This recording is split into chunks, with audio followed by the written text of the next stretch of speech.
कहानी के शुरू में हम एक झील को देखते हैं जो सूख चुकी थी। उसकी आसपास की मिट्टी भी काली थी और इर्द गिर्द मरे हुए जानवरों के कंकाल भी पड़े थे। उसके दरमियान में एक सूखा पेड़ था जो दिखने में काफी डरावना था। इसके बाद सीन एक फैमिली पर शिफ्ट होता है जो इस झील से थोड़ी दूरी पर अपने नए घर में शिफ्ट हुए थे। जेस अपने 2 बच्चों के साथ इस नए घर में आई थी। उसकी फैमिली में उसकी बेटी और एक छोटा बेटा ओविन था। उनके साथ एक डॉग भी था जो हमेशा उनके साथ ही रहा करता था। डॉग और ओविन की काफी अच्छी दोस्ती थी। यहाँ पर हमें जेस के बारे में कुछ बातों का भी पता चलता है। जेस पहले नशा करती थी और अपनी फैमिली पर जरा ध्यान नहीं देती थी, इसीलिए उसके दोनों बच्चे उसके हस्बैंड अपने डैड के ज्यादा करीब थे। जेस अपने बच्चों से अलग हो चुकी थी, मगर अब उसने अपने बच्चों की कस्टडी खुद ले ली थी। जेस अब बिल्कुल ठीक थी। बाहर जेस का बेटा अपने डॉग के साथ खेल रहा होता है, तभी उसे एक शरारत सोचती है। वो छत पर चढ़कर छलांग लगा देता है, जिससे जेस काफी डर गई थी। वो अपने बेटे ओविन को मना करती है क्योंकि वो नहीं चाहती थी कि किसी भी लापरवाही की वजह से उसके बच्चे उससे अलग हो जाएं। ओविन जेस से अब माफी भी मांगता है। जब ये अंदर जा रहे थे तभी हम डॉग को देखते हैं जो खड़ा जंगल की तरफ देख रहा था। न जाने उसे क्या नजर आ रहा था। वो जोर जोर से भौंकता है पर इस बात पर कोई ध्यान नहीं देता। उसी दिन रात को जब ये सो रहे थे तब भी डॉग बैठा लगातार जंगल की तरफ देख रहा था, जो काफी अजीब बात थी। पर तब भी जेस उस पर ध्यान नहीं देती और सोने चली जाती है। अगले दिन जेस अपने बच्चों को अपने हस्बैंड के घर छोड़ती है, तभी उसका हस्बैंड उसे एक एनवेलप देता है जिसको जेस नहीं खोलती और अपनी जॉब पर चली जाती है। जेस एक हॉस्पिटल में नर्स थी। वो जाकर अपनी दोस्त से मिलती है, फिर एक मरीज से जिसका दुनिया में कोई भी नहीं था और वो औरत जिंदा नहीं रहना चाहती थी। पर जेस उसको बहुत समझाती है, कहती है देखो मेरी बात मानो, जिंदगी बहुत कीमती है। इसके बाद हम जेस के बच्चों को देखते हैं जो घर वापस आ गए थे और आकर मछलियाँ पकड़ने उसी झील के पास जाते हैं जो हमने कहानी के शुरू में देखी थी। पर जब दोनों उसकी ऐसी हालत देखते हैं तो परेशान हो जाते हैं क्योंकि वो झील सूख चुकी थी और ड्राउनी भी लग रही थी। पर तभी उधर उनका डॉग भागने लगता है और भागते भागते कीचड़ में फंस जाता है। ओविन और उसकी बहन दोनों उसकी मदद करते हैं। जब ये ऐसी हालत में घर जाते हैं जेस बहुत नाराज होती है। वो दोनों को डांटती है। जब ये रात को खाना खा रहे थे तो खाना ओविन को पसंद नहीं आता। जेस उसे कहती है बेटा प्लीज आज ये खा लो, मैं तुम्हें तुम्हारी पसंद का खाना दूंगी। अगली सुबह ये देखते हैं ओविन का डॉग जंगल की तरफ देखकर बहुत भूख रहा था। इस बार तो भागकर वो जंगल में चला जाता है। ओविन भी उसके पीछे भागता है पर जंगल में एक लगी फेंस बाढ़ की वजह से रुक जाता है और उधर ही रुककर वापस से दोबारा अपने घर आ गया था। बैठकर अपने डॉग का इंतजार करने लगता है। वो अपनी मॉम से कहता है प्लीज आप जाएं उसे ढूंढें, पर जेस कहती है इंतजार करो वो खुद ही आ जाएगा सुबह तक। अगली सुबह जब जेस अपनी जॉब से वापस आती है तो उसे पता चलता है कि ओविन घर पर नहीं था। वो अपने डॉग को ढूंढने निकल गया था कि अपने बेटे को ढूंढकर वापस लाती है और उसे समझाती है कि बेटा क्यों ऐसे कर रहे हो, वो वापस आ जाएगा। रात को ओविन को अपना डॉग अपने घर के बाहर नजर आता है। ये सबको बता देता है। जेस भी उसके पीछे जाती है पर ओविन का डॉग कुछ अजीब था। उसकी आंखें भी पीली हो गई थी जो दिखने में काफी डरावनी थी। देखते ही देखते डॉग ओविन पर हमला कर देता है, उसकी टांग पर काट लेता है। जब जेस उसे छुड़वाने की कोशिश करती है तो वो डॉग ओविन के गले पर भी काट लेता है, जिससे अब ओविन काफी जख्मी हो गया था और बहुत खून भी निकल रहा था। जेस उसको हॉस्पिटल लेकर जाती है। डॉक्टर उसका ऑपरेशन करते हैं। उधर जेस का हस्बैंड भी आ गया था जो उस पर बहुत गुस्सा करता है, बहुत चिल्लाता है, कहता है तुम्हारी वजह से ये सब कुछ हुआ है। जेस कहती है याद करो वो डॉग तुमने ही ओविन को दिया था। फिर ऑपरेशन के बाद ओविन की हालत बेहतर हो गई थी, उसको होश आ जाता है तो जेस उसको खाना खिलाती है। पर ओविन को खाना पसंद नहीं आ रहा था, उसका जायका उसे अच्छा नहीं लग रहा था।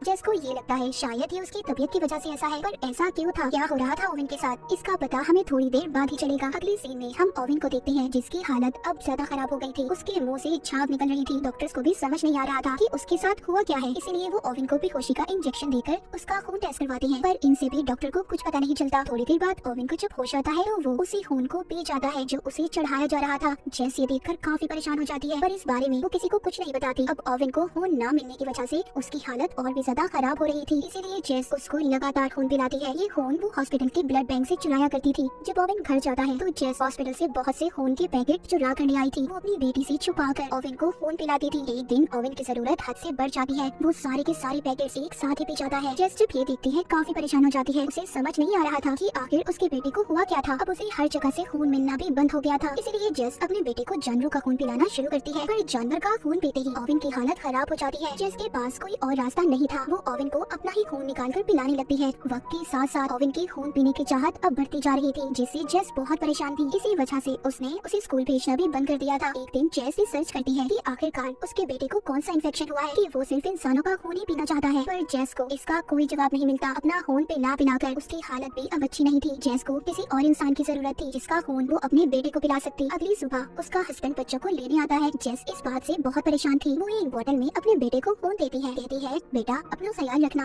और किसी को भी इस बारे में कुछ पता नहीं चलना चाहिए। फिर ये हॉस्पिटल जाती है। वहाँ पर फिर से उस मरीज औरत ने अपनी जान लेने की कोशिश की थी, लेकिन डॉक्टर उसे बचा लेते हैं। जेस को यहाँ पर आइडिया आता है। वो उस औरत का कई बार खून निकालने की कोशिश करती है पर कामयाब नहीं हो पाती। अगले दिन उस औरत को हॉस्पिटल वाले जाने का बोलते हैं क्योंकि वो अब बिल्कुल ठीक हो चुकी थी। उसके पास जेस आती है और उसको घर छोड़ने के बहाने अपनी गाड़ी में बिठा लेती है। वो औरत कहती है तुम्हारी वजह से जेस मुझे जिंदगी की समझ आएगी कितनी कीमती होती है, पर वो बेचारी की बात नहीं जानती थी कि जेस ही उसकी अब जान लेना चाहती थी। जेस उस औरत को बेहोश करके अपने घर के बेसमेंट में बांधकर बंद कर देती है और खून निकालने लगती है। जब उस औरत को होश आता है, जेस उसे कहती है प्लीज मुझे माफ कर दे, ये मेरी मजबूरी है वरना मेरा बेटा मर जाएगा। जेस अपने बेटे के साथ अब काफी वक्त गुजारती थी। उसे स्कूल भी नहीं भेजती थी। जेस की बेटी को सब कुछ पता था पर फिर भी वो अपनी मॉम को कुछ नहीं कहती। एक दिन वो बेसमेंट को देखती है जहाँ पर ताला लगा हुआ था, इसीलिए जब जेस घर पर नहीं होती तो उसकी बेटी खिड़की से बेसमेंट के अंदर जाती है जहाँ पर वो उस औरत को बंधा हुआ देखती है जो काफी बुरी हालत में थी। जेस की बेटी उसे छुड़वाने की कोशिश करती है मगर तभी उधर जेस आ गई थी। उसकी बेटी उसे देखकर चुप जाती है। जेस भी समझ चुकी थी कि उसकी बेटी यहीं पर है। अब वो सारी बात अपनी बेटी को भी बताती है कि वो उसके भाई की वजह से ये सब कर रही है। वो भी ये सब बातें सुनकर जेस का साथ देने के लिए तैयार थी। जेस एक दिन जब बेसमेंट में उस औरत का खून निकालना चाहती है तो वो औरत इस बार खुद ही खून देने के लिए तैयार थी, इसलिए जेस उसको खोल देती है। पर इसी बात का फायदा उठाकर वो औरत जेस पर हमला करके भागने की कोशिश करती है।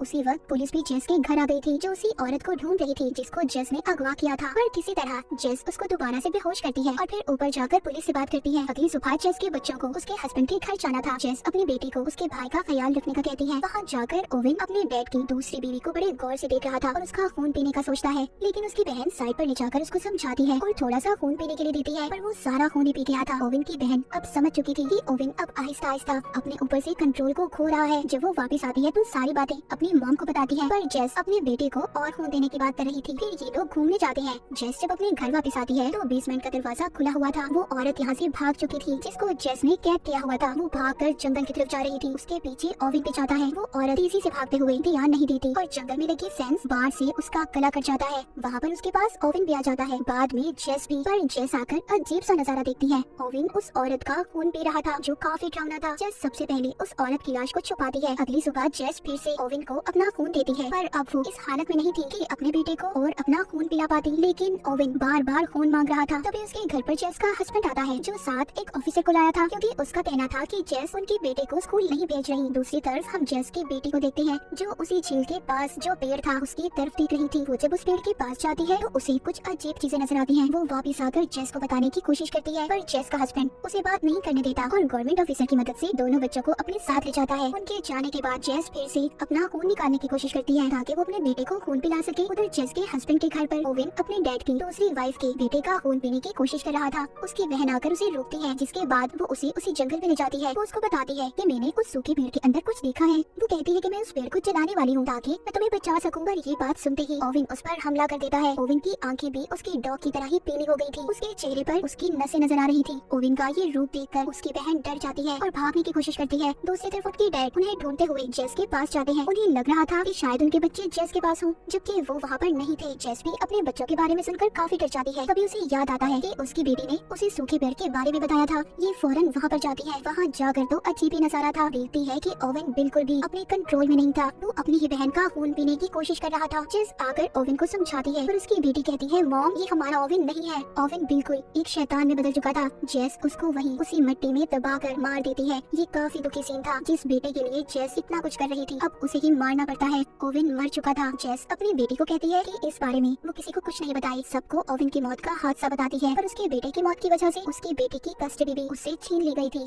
जाते हुए उसकी बेटी कहती है जो कुछ भी किया बिल्कुल ठीक किया मॉम आपने। जेस को देखते हैं जो उस पेड़ को आग लगा देती है और फिर एक डॉग के साथ ऐसे खेलती है जैसे ओवेन अपने डॉग के साथ खेलता था। वो डॉग भी खेलते खेलते जंगल की तरफ देखकर भौंकने लगता है। अगर बात करें उस पेड़ की तो उसमें कोई ऐसा क्रिएचर था जिसने पहले ओवेन के डॉग के अंदर वायरस को डाला और डॉग के काटने से ओवेन के अंदर वो वायरस गया। पर इन सब में जेस ने अपने बच्चों को खो दिया था। जेस ने भी जो उस औरत के साथ किया वो गलत था, पर एक माँ होने की वजह से वो तो बस अपने बेटे को बचाना चाहती थी जिसको आखिर में उसे खुद ही मारना पड़ा सबको बचाने के लिए। और इसी सैड एंडिंग के साथ ये कहानी यहीं पर खत्म हो जाती है।